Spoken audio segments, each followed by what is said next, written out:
बहुत समय पहले, जब दुनिया में ना बल्ब थे और ना ही पंखे, लोग रात को अंधेरे में दीपक और मोमबत्ती के सहारे रहते थे।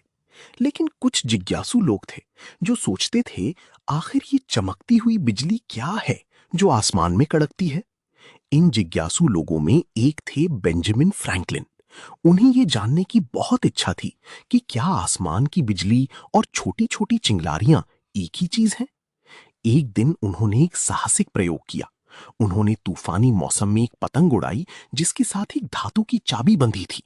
जैसे ही बादलों में बिजली कड़की, चाबी में हल्की सी चिंगारी दिखाई दी।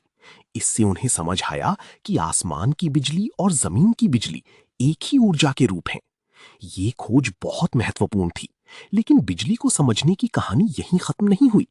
कुछ साल बाद एक और वैज्ञानिक आए, अलेसैंड्रो वोल्टा।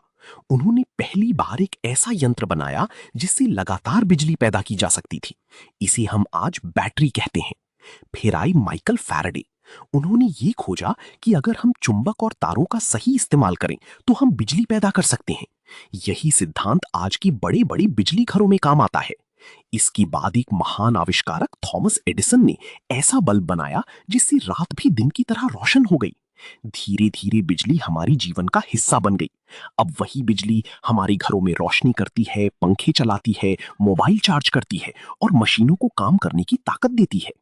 इस तरह बिजली का आविष्कार किसी एक व्यक्ति की कहानी नहीं है, बल्कि कई जिज्ञासु दिमागों की मेहनत का परिणाम है। और ये कहानी हमें सिखाती है कि अगर हम सवाल पूछते रहें और सीखते रहें, तो हम भी दुनिया को बदल सकते हैं।